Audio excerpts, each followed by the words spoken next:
Kristen, and I'm a dating and relationship coach for singles who are looking to meet a partner that they can grow with. And today I'm going to be sharing with you 5 mindsets and 5 practical tips can help you to increase your success and your experience in dating.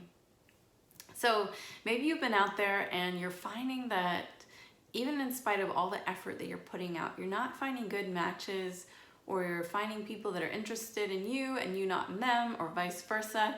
And it's just getting frustrating, all this effort and no results. Well, I know how that feels. I've been there before. And I also know that there are ways that you can approach dating that make it not only a better experience, but you can see the quality of people showing up will increase in your dating process.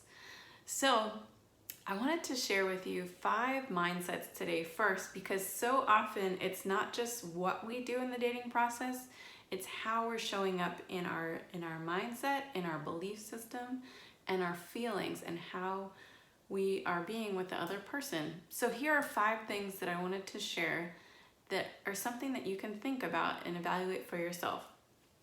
So the first one is know your deal breakers and be prepared to walk away. And maybe this seems obvious, but it's amazing how many times when you get yourself out there, you meet someone, you know you don't want to have kids, and here is this sexy, interesting person who seems to check off all the things on your list, except they really want to have kids. And what do you do then? Do you compromise, or do you really stand your ground? And knowing what your deal breakers are, getting clear, and being able to stand your ground not only helps you to be a more confident person, but also helps you to rule out that one person that's not going to be quite good for you down the road. So the second mentality is have the mindset that dating is about best fit. Now, I know dating can be hard because if you struggle with rejection like I have for years, it can feel like a no or a yes, or is something personal, like why am I attracting weirdos, or why are the guys I like not interested in me? But the reality is the dating process is just like going to the store and you're looking for something that fits you well. And because you didn't choose one shirt over the other doesn't mean that shirt isn't a great shirt. It's just that it doesn't fit. And so if someone is telling you no by ghosting you, which is never fun, or if they are just saying it's not going to work for them, or there's differences of values, then just know that that's a no. And so if you continue to want to be with someone who doesn't want to be with you, it's probably not the relationship that you would want anyways. So just know that it's going to be a process of ups and downs and all arounds, and being more prepared in that mindset will allow you to kind of like roll with the waves of dating. Number 3 is know how you feel or want to feel with your partner. So sometimes I've even done this as an exercise where you close your eyes for about 20 seconds and just imagine, what would it feel like to be with your partner? Would it feel amazing? What does amazing feel like? Would it feel comfortable, at home, exciting, attracted? And just really tune into that feeling. And while you're dating, maybe tune into that regularly, so that when you're on a date with someone, you'll know with even more quickness and accuracy, yes, this is how I want to feel. And it can be a great barometer to kind of filter out people quickly. The next one, number 4, is be willing to date outside your type, or be flexible with your list. Now, I know especially as older singles, sometimes we can have a very long list based on our past relationships and what we know doesn't work for us. But could it be that that person that you want may have a few things that are on your list that actually aren't that important, like they floss their teeth at their dinner table, or they don't iron their shirt, or something that is not a long-term deal breaker for you. So be open to considering what are some of the things that you might be able to just rule off the list, because maybe the package that you're looking for comes in a different package than what you expected. And number 5 is being willing to explore your blocks to love. So this is one that I work with a lot as a coach. In sometimes when we're experiencing things where they're not going forward, if we feel stuck or we're not getting the results we want, there's something that's blocking us.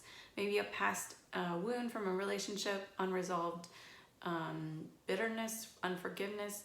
There could be like mental beliefs that about ourselves that are projecting out to other people that we're not worthy of love. And so I encourage you to explore this, because if we're not getting the results we want, the one common denominator in our experience is us.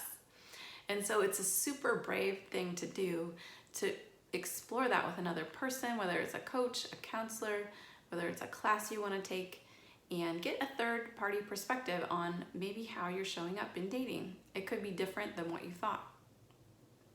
So once you get these mindsets in place, it can be really helpful to just follow through with practical things and dating tips. And the first one that I wanted to give was put yourself out there in a variety of ways. So you might just be tempted to jump on those dating apps, and they're very accessible and you can do it on your lunch break. But I encourage you to also be putting yourself out there in person. So looking at meetup groups, looking at activity groups you enjoy, classes, friends having parties, holiday gatherings. Just start to accept more invitations, put yourself out there, because once you do, it's going to really open up your availability to connect, and people are going to sense that. You're stretching yourself, you're challenging yourself, and people get kind of more of an aliveness naturally by doing things that take risk. So I really encourage you to do both. The other one is, number 2 is, if you are on dating apps, I encourage you to really slow down the communication and have your own system of filtering, which means it might look something like what I've heard called the 2-2-2 rule. So 2 messages to someone, learning they have grammar, they can make a sentence. Maybe 2 texts if you give them your number, and 2 phone calls.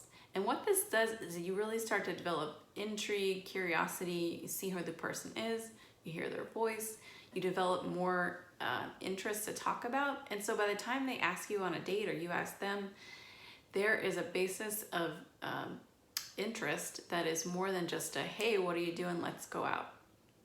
And so it can start to filter out experiences that are bad for you. Maybe after the first phone call, you just know it's not the person for you.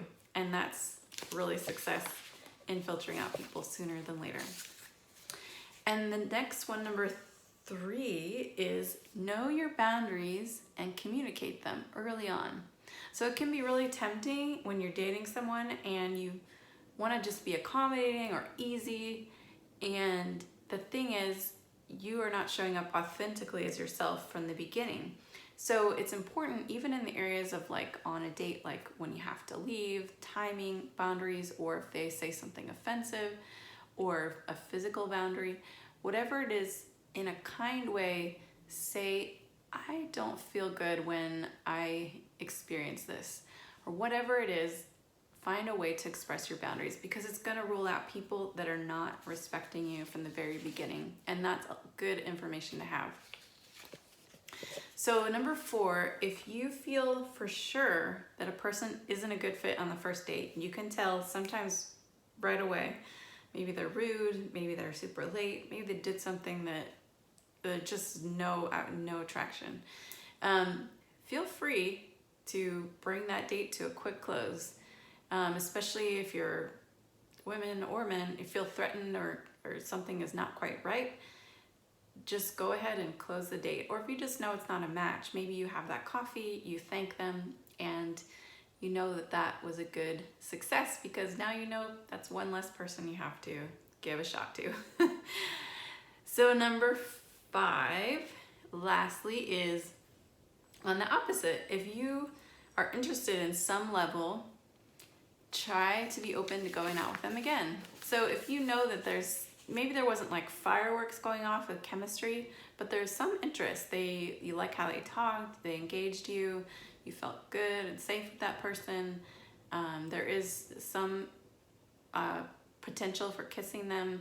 some attraction there, let yourself go on that second and third date. Just see if that attraction will grow or if it will fade.